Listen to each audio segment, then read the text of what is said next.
Olá, tudo bem? Muito prazer, Fernanda, de amanhã. Bom, hoje é dia 24 de abril de 2025 e eu decidi gravar esse vídeo porque amanhã eu faço 29 anos. E eu parei aqui alguns instantes para pensar. O que isso significa? O que significa fazer 29 anos? E não encontrei muitas respostas, não encontrei muitas explicações para isso. Acho que fazer 29 anos significa não ter mais 28. Cafezinho.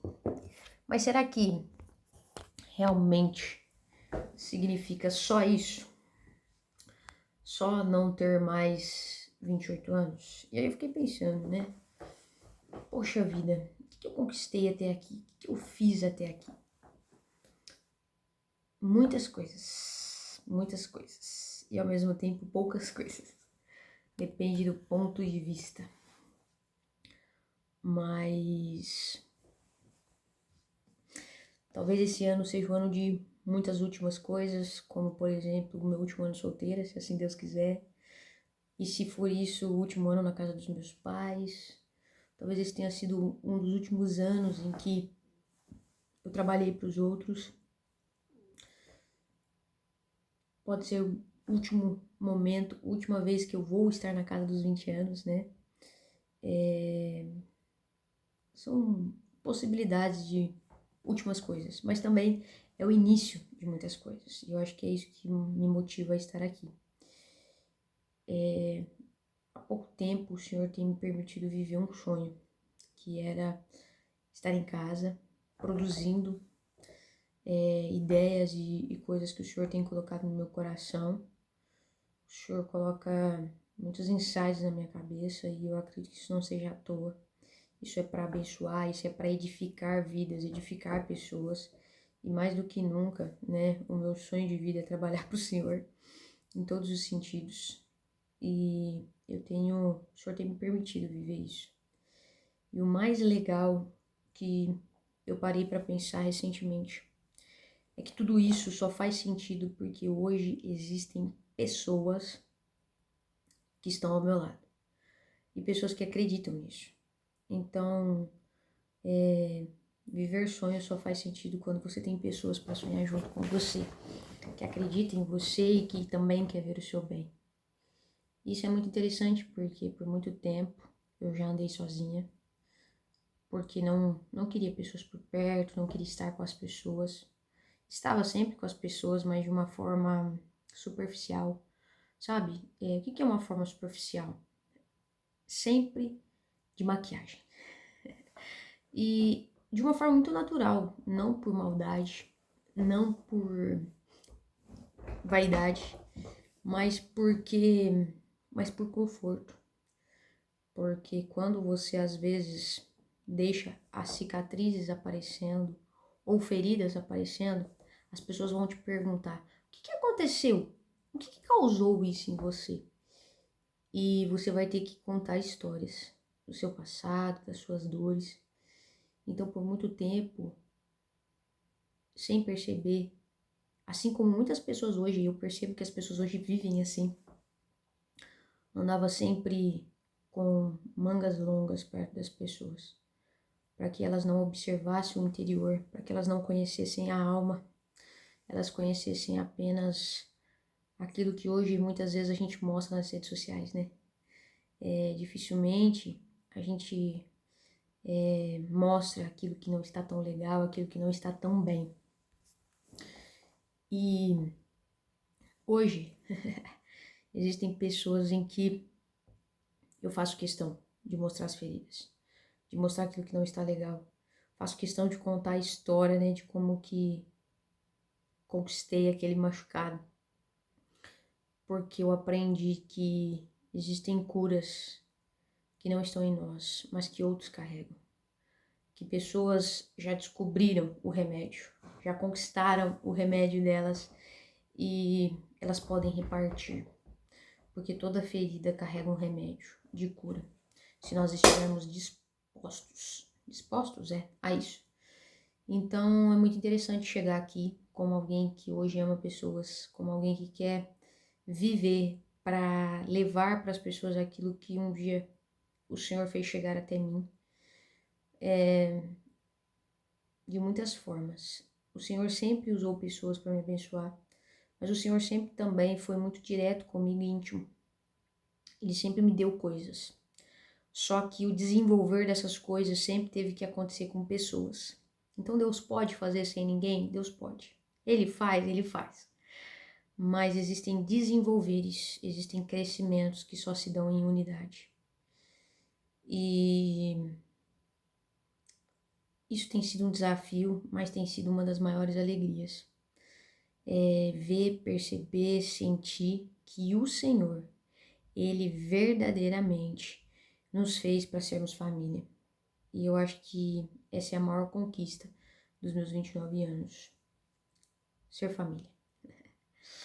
Esses dias nós tivemos uma festa, no dia 19, meu aniversário. Uma festa, um café, uma coisa bem simples, mas tinha uma pessoa lá e essa pessoa falou assim: eu achei que eu era a única pessoa que não era da sua família. E quando ela disse isso, hoje inclusive, eu fiquei muito feliz, porque os meus amigos hoje, eles são como família. E quando você olha de fora, você não sabe distinguir quem é a família e quem não é. Isso para mim é uma alegria muito grande, isso é algo muito bom, porque demonstra crescimento. Eu não sei como será o próximo ano, eu creio que o Senhor ainda vai virar muitas chaves. Amanhã é um dia muito especial, onde o Senhor às vezes faz chegar algumas coisas. Inícios de ciclos, fechamentos de ciclos. Isso é muito forte. Mas eu queria deixar registrado isso aqui. Hoje eu estou na minha casa. Estou podendo realmente construir coisas, escrever coisas, fazer coisas. E até onde o Senhor pode nos levar. O Senhor pode nos levar para a eternidade ao lado dele. E isso é o melhor lugar. Mas o que o Senhor quer fazer hoje aqui, né? Qual é a vontade do Senhor para esse tempo? E qual é o testemunho do nosso próximo ano? O ano de 2028 foi um ano de crescimento, foi um ano de conquistas. Nós tivemos multiplicação de líderes de habitudes, nós tivemos novas turmas, nós assumimos uma posição de liderança de maior responsabilidade. Trabalhei na Pascoaloto, depois trabalhei na Nutríssima e agora, né, estou aqui, iniciando esse novo processo nesse mês que é tão importante. Então, louvado seja Deus por isso, que isso aqui seja um marco, né? A palavra de Deus vai dizer para nós, vai relatar para nós, que é sempre importante ter marcos, e eu creio que esse é o marco. O texto desse ano é Josué 33:3. Eu vou ler para mim mesma, porque importante. Jeremias 33:3. Deixa eu achar aqui, peraí.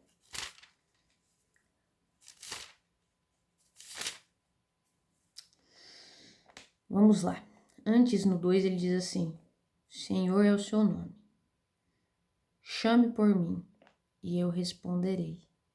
E eu lhe anunciarei coisas grandes e ocultas que você não conhece. Senhor é o seu nome. Ele é o Senhor da minha vida. Ele é o Senhor que faz todas as coisas. E que seja um ano de clamar. Porque o Senhor vai anunciar grandes coisas e ocultas que eu não conheço. Mas é um tempo de conhecê-las. É um tempo de receber a revelação do Senhor daquilo que ainda não conhecemos. É um ano de ser forte e corajoso. É um ano da santificação. Porque grandes coisas o Senhor fará no meio de nós.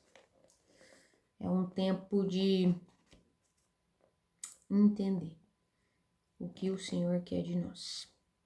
É um tempo de lavar pés.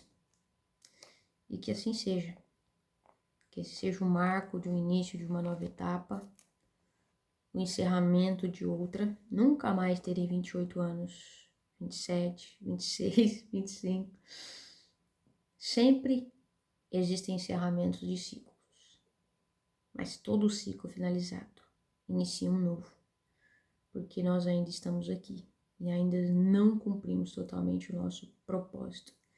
Esse é o ano de clareza de propósito. Esse é o ano de trazer as pessoas a entender aquilo que Cristo quer para a vida delas. Esse é o ano de revelação. Então, que isso está gravado, marcado, registrado. Não apenas para mim, mas para que realmente, não apenas na memória, no coração, no espírito, mas nas atitudes, a gente possa viver esse novo tempo e esse novo ano. Que Deus nos abençoe. Que Deus me abençoe, que já me abençoou. Mas que possa ser tempo da colheita e da manifestação daquilo que o Senhor tem plantado nas nossas vidas. Que eu possa ser uma terra fértil, que germine e dê muitos frutos. Amém. Que seja um ano muito abençoado.